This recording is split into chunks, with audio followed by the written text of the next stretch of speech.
চলে এলাম আবার কিছু কথা বলার জন্য। সত্যি কিছু কিছু মানুষ আছে পৃথিবীতে এত খারাপ মানে কমেন্ট করে আমাদের ভিডিওতে বা অন্য যে ভিডিওগুলোতে, মানে কি বলবো, খারাপ কমেন্ট করার মতো কোনো কমেন্টই থাকে না, সেখানে এসেও কিন্তু খারাপ কমেন্ট করে দিয়ে যায়। আসলে তাদের মন মানসিকতাগুলো যে কোন রাজ্যের, মানে কোন দেশের, কোন জগতের, সেটা আমি বুঝতে পারি না, বিশ্বাস করো বুঝতে পারি না। তো চলো কিছু কথা অবশ্যই তোমাদের সাথে শেয়ার করতে চলে এলাম। তো আশা করি তোমরা সকলেই ভালো আছো, আমিও আছি মোটামুটি আর কি, বুঝেছো? তো চলো ভালোই আছি। তো চলো যেটা বলতে এলাম সেটা নিয়েই কথা বলি। আর যে কথাগুলো বলবো সেগুলো তার 90% কথাই হচ্ছে আমি রোহনকে বলতে চাই।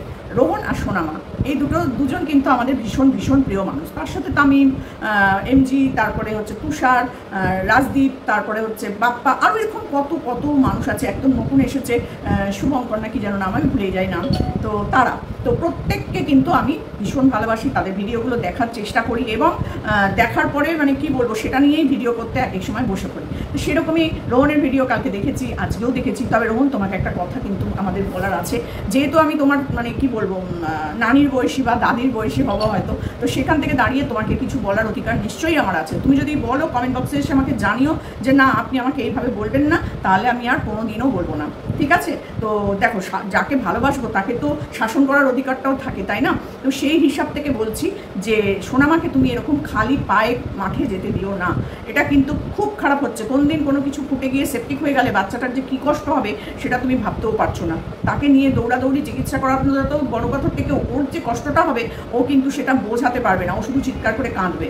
তো সেই কারণে তোমায় বলছি ওকে সবসময় তুমি একটা জুতো পরিয়ে রেখো। তুমি যে কেন ওকে জুতো পরিয়ে রাখো না, আমি শুধু সেটাই ভাবি। তো নদীর ধারে বেড়াতে নিয়ে গেছিলে, সেখানে ভিডিওটাও দেখলাম, বেশ সুন্দর লাগছিল। ওকে বেশ চুল টুল বেঁধে সুন্দর করে দিয়েছো, গাড়ির পেছনে দৌড়াদৌড়ি, এদিক ওদিক দৌড়াদৌড়ি করছে, যাবো করছে, সব কিছু ভালো লেগেছে। কিন্তু আজকের ভিডিওটা আরও অন্যরকম লেগেছে আমার কাছে। ওর হাতে ছুরি, সোনামায়ের হাতে ছুরি, ভাবতে পারছো? তুমি সামনে বসে আছো সেটা বড় কথা নয়, তোমার সামনেই নিমেষের মধ্যে ওর হাতটা, আঙুলটা কেটে যেতে পারে। ওর হাতে ছুরি কি করে আসলো, কোথা থেকে এলো এই ছুরিটা? আমি জানি না তুমি সেই সময় ছিলে কি না, বা ও কোথা থেকে ছুরি নিয়ে এসছে সেটা আমরা দেখতে পাইনি, কিন্তু তোমার ভিডিওর মধ্যেও দেখতে পাচ্ছি ও ছুরি নিয়ে খেলা করছে, মাটিতে গর্ত করছে, এটা ওটা করছে। সেই ছুরিটা যদি কোনো ক্রমে করতে গিয়ে ওর হাতের মধ্যে কেটে যায় বা হাতের কোনো জায়গায় একটু আঁচড় লাগে, ভাবতে পারছো কতটা মানে ঝামেলার সৃষ্টি হতে পারে? মানে কেটে তো যাবেই, রক্ত বেরোবে, তার সাথে সাথে ওরও প্রচণ্ড পরিমাণে কষ্ট হবে। আর সব সময় আমি ওকে দেখেছি যে ও খালি পায়ে পায়ে ঘুরে বেড়ায় মাঠের মধ্যে। তোমাদের তো চারপাশে মাঠ, মানে চাষের জমি, তো সেই জায়গাটা কিন্তু ভীষণ ভীষণ বাজে টাইপের হয়। মাঠ ঘাট কিন্তু পরিষ্কার পরিচ্ছন্ন হয় না, তাই না? নিজেদের বাড়ির উঠোনে ঘুরে বেড়ানো আর রাস্তা মানে মানে একদম পাড়ার মাঠে ঘুরে বেড়ানো দুটো কিন্তু এক নয়। তার উপরে হচ্ছে ওই মানে ফসল না হওয়া জমি, যেখান থেকে ধান কেটে নিয়েছে সেই রকম জমির মধ্যে দিয়ে ও খালি পায়ে দৌড়াদৌড়ি করে, ও পুকুর পাড়ে খালি পায়ে নিয়ে চলে যাচ্ছে, ও জঙ্গলের মধ্যে একা একা চলে যাচ্ছে। এইগুলো কিন্তু খুব খুব মানে ভয় লাগে আমাদের দেখলে পরে। আমরা মানে সচরাচর তো এই শহরে তো কোনো প্রশ্নই নেই এরকমভাবে ঘুরে বেড়ানোর মতন। আর তবে তোমাকে এইটুকুনি একটাই কথা বলবো যে দেখো, এটা কিন্তু খুব খারাপ জায়গায় যেতে পারে, যখন তখন কিন্তু একটা বড় অ্যাক্সিডেন্ট হয়ে যেতে পারে। আমি যে কটা ভিডিও দেখছি তার মধ্যে বেশিরভাগ ভিডিওগুলোতেই কিন্তু ওর পায়ে কিছু থাকছে না। পায়ে সব সময়ের জন্য একটা জুতো পরাও, আর এমন কিছু ও যেন হাতে না নেয় যেটা থেকে ওর ক্ষতি হওয়ার সম্ভাবনা সব থেকে বেশি। আজকে ছুরিটা ওর হাতে দেখে আমি যে কী পরিমাণ ভয় পাচ্ছিলাম তোমাদেরকে কি বলবো। বিশ্বাস করো, আমার ঘরেও ওরকম ছোট্ট একটা নাতনি আছে। কোনো সময়ের জন্য আমরা মানে সব জিনিসপত্র তুলে তুলে তুলে তুলে রাখি। ও যখন আমার বাড়িতে আছে, মানে কোথায় কাঁচি, কোথায় ছুরি, কোথায় বটি, কোথায় কি, মানে যাতে ওর হাত কাটতে পারে বা ফুটে যেতে পারে বা কোনো কিছু হতে পারে, সেগুলো সব ওর হাতের নাগালের বাইরে রাখি, বিশ্বাস করো। আর সেখান থেকে দাঁড়িয়ে ওকে দেখছি ছুরি নিয়ে তোমার সামনেই বসে বসে মাটির মধ্যে খেলছে। আমার খুব খুব খারাপ লাগছিল দেখতে, বিশ্বাস করো। তুমি এগুলোর দিকে একটু নজর দিও। আমি জানি তুমি সোনামাকে চোখের সামনেই রেখেছিলে যখন ও ছুরিটা হাতে নিয়েছিল, তবুও চোখের সামনেও কিন্তু দুর্ঘটনা ঘটে যায়। সেটা কিন্তু মানে চোখের নিমেষে ঘটে, দুর্ঘটনা সবসময় নিমেষের মধ্যেই ঘটে। তুমি সজাগ হয়ে গেলেও তোমার দুর্ঘটনা ঘটতে পারে, তাই না? আর ও তো একটা কচি বাচ্চা, ও বোঝেই না ওটা কি অ্যাকচুয়াল। তো সেটা নিয়ে তোমাকে কিছু কথা বললাম, তুমি রাগ করো না। যদি রাগ করো তাহলেও তুমি আমাকে কমেন্ট বক্সে জানিও যে আমি ভুল কিছু বললাম কিনা। তো যাই হোক, এটা আমি সবসময়ের জন্য বলবো, পায়ের জুতোটা তুমি ওকে সব সময় পরিয়ে রাখবে। খাট থেকে যখনই নামবে তো ওর জুতোটা পরিয়ে রাখবে, ব্যাস। এবারও যেখানে খুশি হাঁটাচলা করুক না কেন, পাটা তো নিশ্চিন্ত থাকলো, তাই না? বাইকে করে যাওয়ার সময় যখন হেলমেটটা পরো, তার কারণটা কি? হাত ভাঙলে, পা ভাঙলেও কিন্তু চিকিৎসা হবে, কিন্তু মাথাটা ফেটে গেলে তার কি আর চিকিৎসা হবে বলো? তাই জন্য আমাদের হেলমেট পরতেই হয়। তো সেই রকমই রাস্তায় বেরোলে, মাঠে ঘাটে ঘুরে বেড়ালেও জুতোটা কিন্তু অবশ্যই ওকে পরানো দরকার। কারণ কোথায় একটা ছোট্ট পেরেক বা ছোট্ট একটা কাঁচের টুকরো পড়ে আছে, যেটা আমাদের চোখেই পড়বে না, অথচ ওই কচি নরম পাটার মধ্যে যদি প্যাক করে ঢুকে যায়, ওই যন্ত্রণা ও সহ্য করতে পারবে না। তারপর সেটাকে বার করা, সেটাকে মানে কোন পদ্ধতি কীভাবে যে ওটা মানে ওর ভেতরে গিয়ে হবে, সেটা আমি স্বপ্নেও কল্পনা করতে পারছি না। তো যাই হোক, সেটা তো দেখলাম। তারপরে চলে এসেছি কমেন্ট বক্সে। আমি তোমাদের কমেন্ট পড়ি, কারণ মানুষের অনেক রকম মানে বলার থাকে তোমাদের কাছে। অনেকে টাকা পাঠাচ্ছে, তুমি কোনো রিপ্লাই দিচ্ছ না, সেগুলোও সেখানে তারা বলছে যে আমি টাকা পাঠিয়েছি, তুমি রিপ্লাই দিচ্ছ না। এরকম কমেন্ট অনেক থাকে, বা সোনামাকে নিয়ে তো কমেন্টে ভর্তি থাকে। তো আমি সেই কমেন্টগুলোও পড়ি, সবার কমেন্টের বক্স এতেই আমি যাই, মানে যাদেরই ভিডিও দেখি তাদের কমেন্ট বক্সটা অবশ্য করেই আমি যাই, শুধু তোমাদের না, সবার যারটাই দেখি তারটাতেই আমি যাই। আমার ভালো লাগে দেখতে, কমেন্ট বক্সে প্রচুর কিছু জানা যায়, যেটা ভিডিওতে না থাকে সেটা কিন্তু কমেন্ট বক্সে থাকে, তাই না? সেই জন্য কমেন্ট বক্সটা কিন্তু একটা ভিডিওর অনেক কিছু, সেখানে কিন্তু অনেকে এসে তাদের মতামতটা জানাতে পারে। অনেক ভিউয়ার্স আছে যারা আমি হয়তো সেই জায়গাটা দেখতে পেলাম না, তারা কিন্তু সেই জায়গাটা দেখে, সেই অন্য কোনো কারোর ভিডিও দেখে সেইখান থেকে এসে কোনো তথ্য এসে আমাদের কমেন্ট বক্সে দিয়ে যায়, তাই না? তো এখানে প্রত্যেকের কমেন্ট বক্সেই কিন্তু প্রচুর ভিউয়ার্সরা আছে যারা মানে কি বলবো, মানে ভালো ভালো তথ্য এখানে এসে দিয়ে যায়। সেগুলো কিন্তু জানা যায়, কমেন্ট বক্সে থাকলে কিন্তু সেগুলো জানা যায়। বা কোথাও কিছু একটা হয়েছে, আমার নজরে আসেনি, সেটা হয়তো সেই ভিউয়ার্সের নজরে এসেছে, সে হয়তো টুক করে এসে জানিয়ে দিয়ে গেল। তো এগুলো তো একটা মানে জানার জায়গা না, ভিউয়ার্সদের থেকেও অনেক কিছু জানা যায়, সেটা হচ্ছে আমাদের কমেন্ট বক্স। তো সেরকমই আমি তোমার কমেন্ট বক্সটাও দেখছিলাম, কালকের ভিডিওর কমেন্ট বক্সটাও দেখছিলাম, আজকের ভিডিওর কমেন্ট বক্সও দেখেছি। তবে কালকের ভিডিওর কমেন্ট বক্সে মানে 2-3টে ভিডিও আমার জন্য মানে একটুখানি কেমন লেগেছে। আর তাছাড়া সব কমেন্টে তো ভীষণ সুন্দর। সোনামার ভিডিও দেখলে মন জুড়িয়ে যায়, পাগলিটাকে দেখলে মন জুড়িয়ে যায়, সোনাকে দেখলে সারাদিনের ক্লান্তি নিমেষের মধ্যে উধাও হয়ে যায়। এইভাবেই সকলকে নিয়ে হাসি খুশি থেকো, এরকম করে প্রত্যেকে লিখেছে। সত্যি সোনামাকে দেখলে মন থেকে শান্তি পাওয়া যায়, ওকে দেখবো যতদিন আমি বেঁচে থাকবো। হ্যাপি হোলি মাম্মা। মাম্মা মুখের মধ্যে বসে বসে খানিকটা আবির কোথায় পড়েছিল, মানে ও যেখানে ঘুরছিল সেখানে একটু আবির পড়েছিল, সেই আবিরটাও টুক করে নিয়ে ওর যে গালে আবির মাখতে হয় সেটাও কিন্তু ও জানে, বুঝেছো? তার মানে ওর সামনে রং খেলা হয়েছে, সেই জন্য ও দেখতে পেয়েছে। তো যাই হোক, গালের মধ্যে এরকম করে আবির মেখে দিচ্ছিল, সেই মানে ওর এইগুলো দেখতে না সত্যি আলাদা রকম একটা মানে মনটা ভালো হয়ে যায়, সত্যি করে বলছি। আমি এমনিতেও যাদের বাড়ির বাচ্চা নিয়ে ভিডিও করে না, তাদের ভিডিওগুলো আমি খুব ভালো করে দেখি, আমার ভীষণ ভালো লাগে ছোটো ছোটো বাচ্চাদের ভিডিও দেখতে, সত্যি। তো নাম বলবো না কারণ, অনেকেরই বাচ্চা নিয়ে ভিডিও দেখায়, তো সেই ভিডিওগুলো আমি প্রত্যেকটাকে দেখি, প্রত্যেকটাকে। তো তাদের ফেসবুকেও ভিডিও দেয়, সেখানেও আমি দেখি। তো আমার ভীষণ ভালো লাগে, বিশ্বাস করো, ছোটো ছোটো বাচ্চাদের ভিডিও দেখতে আমার ভীষণ ভালো লাগে। আচ্ছা, এবার একজন লিখেছে, বাবারে সোনা পাখিটার মুখে কথা ফুটেছে, সঙ্গে কি অভিমান করতে শিখেছে পাখিটা। সত্যি করে আবার রাগ হচ্ছে, যখন ওকে বকছে তখন আবার বেশ রাগও হচ্ছে। আজকে দেখলাম তুমি ওর কান ধরে এরকম করে টেনে রেখে দিয়েছো। বাচ্চাদের কান আর মাথায় কোনো সময়, ঘাড়ে কোনো সময় মারবে না, মানে করবে না, সবসময় পিঠে বা কোমরের নিচে এরকম জায়গাতে ওকে মারবে। তুমি দেখলাম মাথার মধ্যেও এরকম ঠকঠক করে মারলে, যদিও হয়তো আলতো করেই মারছো, কিন্তু তবুও কোনো দিনও তুমি এটা করবে না। আজকে তোমাকে হয়তো একটু জ্ঞান দিয়ে ফেলছি, কিন্তু তোমার এই জ্ঞান, আমার এই জ্ঞানগুলো হয় তোমার ভবিষ্যতে কাজে দেবে। কারণ ও তো এখনো পর্যন্ত মা নেই, যখন ওর মা আসবে, যদি কোনো দিন আসে, মানে তুমি বিয়ে করলে তার কথা বলছি, ওর জন্মদাত্রী মাকে নিয়ে কথা আমি তো পরে বলছি। তো সেখানে দাঁড়িয়ে যদি তুমি কোনোদিন বিয়ে করো, তাহলে তো তার একটা মা হবেই। তো সেই মা যদি এসে বাচ্চাটাকে দেখে, সেটা আলাদা কথা। কিন্তু আমরা যতদিন আছি, আমরা যতদিন তোমার গার্জিয়ান হিসাবে আছি, মানে যেহেতু বড় সেই হিসাবে বলছি, তুমি নাও আমাকে মানতে পারো, তবুও বলছি যে বাচ্চাটাকে কিন্তু ভীষণ সাবধানে রেখো, খুব সাবধানে রেখো। কখনো বাচ্চার মাথায় মারবে না, তার চুল ধরে টানবে না, তাকে কখনো গালে থাপ্পড় মারা, কান টানা, এগুলো করবে না, এগুলো করতে নেই। তো আমরাও কোনোদিন করিনি, বিশ্বাস করো।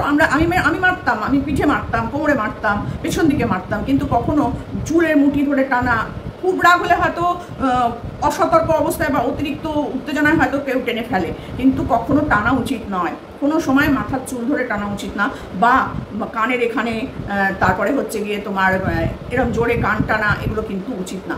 এগুলো থেকে কিন্তু অনেক বিপদ ঘটে যেতে পারে। তো আজকে সেগুলো দেখে আমি তোমাকে এই ভিডিওটা করতে বসেছি। জানি না তুমি রাগ করবে কিনা আমার আবার এই ভিডিওটা দেখার পর।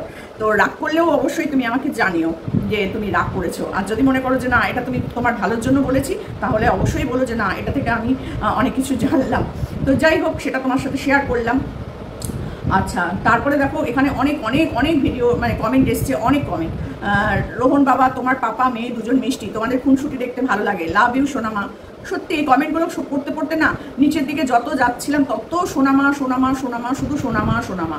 তো দেখতে দেখতে দেখতে দেখতে একটা কমেন্টের ওপরে সে চোখটা আটকে যায়। তো সেই কমেন্টটা আমি তোমাদের সঙ্গে একটু পড়ে শোনাচ্ছি। মানে অদ্ভুত টাইপের একটা কমেন্ট, আমি মানে ভাবতে পারছি না যে এই কমেন্টটার কি যুক্তিটা, সত্যি এটা না মিথ্যে। আর এখানে দেখছি তুমি একটা লাভ রিয়াক্ট দিয়েছো। তো এই লাভ রিয়াক্টটা তুমি কি না দেখে দিয়েছো? আজকে কিন্তু তোমাকে আমি বলছি, তুমি কিন্তু কিছু মনে করো না। তো এই লাভ রিয়াক্টটা তুমি কি না দেখে দিয়েছো? তো সেখানে দাঁড়িয়ে অনেক কমেন্টেরই আমার কিছু রিয়াক্ট নেই, সেগুলো হয়তো পরে এসেছে, তুমি দেখোনি সেই কমেন্টগুলো।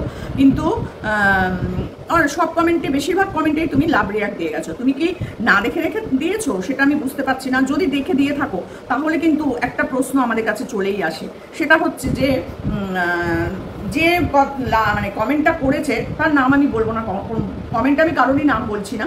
তো সেই কমেন্টটাতে সে লিখেছে সে সোনামাকে চেনে, হিসাব অনুযায়ী মানে যে কথাটা সে লিখেছে সেটাতে সে মানে বোঝাতে চেয়েছে সে সোনামাকে চেনে।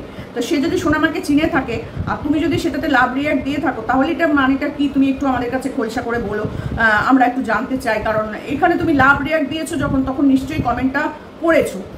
কারণ কমেন্ট না পড়ে লাভ রিয়াক্ট খুব একটা মানুষ দেয় না, জানো তো। মানে যখন মানে কোনো একটা উল্টোপাল্টা কথা থাকে সেখানে যদি লাভ রিয়াক্ট করে যায় তখন কিন্তু ভিউয়ার্সদের মুখে মানে তাকে তখন সেই কথাগুলো বলতে হয়। তো আমি একটা কমেন্ট পড়েছি, সেই কমেন্টটা হচ্ছে বেশ নিচের দিকে, মানে প্রথম দিকের কমেন্ট একদম, মানে তুমি ভিডিওটা ছাড়ার খানিকক্ষণ পরেই এই কমেন্টটা এসেছে এবং সেখানে তুমি লাভ রিয়াক্ট দিয়েছো, সেখানে 2টো লাইক আছে। আচ্ছা, সেখানে লিখেছে দাদা সোনা আমার, সোনা মার হবে কথাটা, ওখানে আমার হয়ে গেছে। দাদা সোনা মার আসল নাম রাইসা, কি করে সে জানলো? এই নামটা যে রাইসা সেটা সে জানলো কি করে? প্রথম কথা, ওর মায়ের বাড়ি ত্রিপুরা। তাহলে এই যে মহিলাটি লিখেছে কমেন্টটা, তাহলে সেও কি ত্রিপুরাতেই থাকে? জানি না। ত্রিপুরা গত 6 থেকে 7 মাস আগে তারা কার অ্যাক্সিডেন্টে মারা গেছে। মানে ওর বাবার মা কার অ্যাক্সিডেন্টে মারা গেছে। ওর বাবার নাম রাজ, মায়ের নাম শামিহা। আমার মা আমার বেস্ট ফ্রেন্ড ছিল, তাদের বিয়ের আগে সোনামা হয়েছে। মানে সোনামার মা হবে হয়তো, এখানে কিছু না মানে লেখারও ভুল আছে। আমার মা আমার বেস্ট ফ্রেন্ড ছিল কথাটা হবে না, এখানে হবে সোনামার মা আমার বেস্ট ফ্রেন্ড ছিল, তাদের বিয়ের আগে সোনামা হয়েছে। তো এটাই আমার বলার এখানে, যে যদি তাদের বিয়ের আগেই সোনামা হয় তাহলে সোনামা আজকে লক্ষ্মীকান্তপুরে চলে এলো কি করে?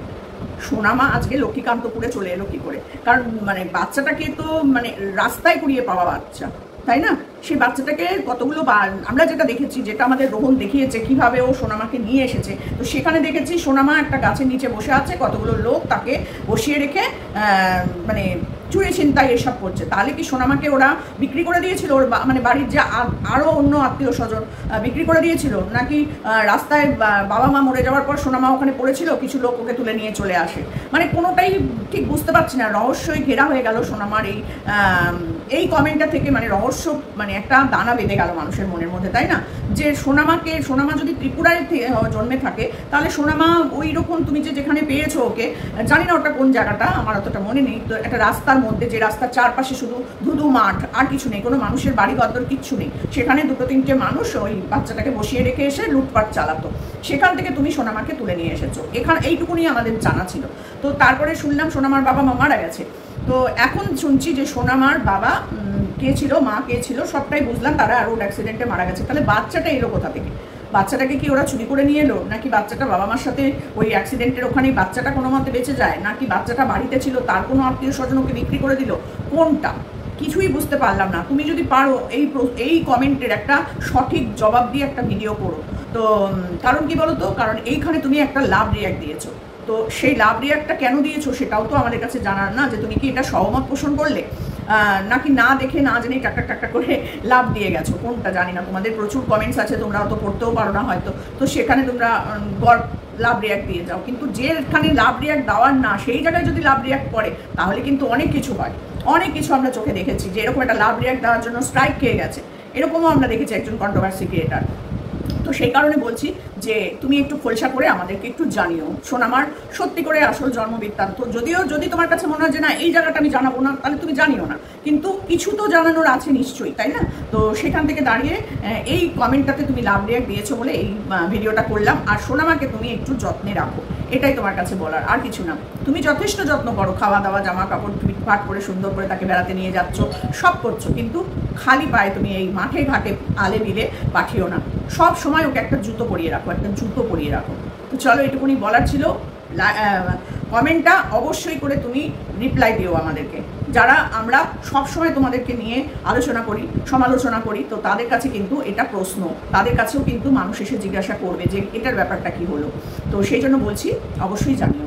একটা রহস্য তৈরি হয়ে গেল সোনামার জন্ম বৃত্তান্ত নিয়ে। ত্রিপুরায় জন্মেছে, সে এখন লক্ষ্মীকান্তপুরে। বলো তো দেখি কি ব্যাপার, মাঝখানের জায়গাটা কীভাবে, কী কারণে, কোথা থেকে চলে এলো, এগুলো তো জানার বিষয়, তাই না?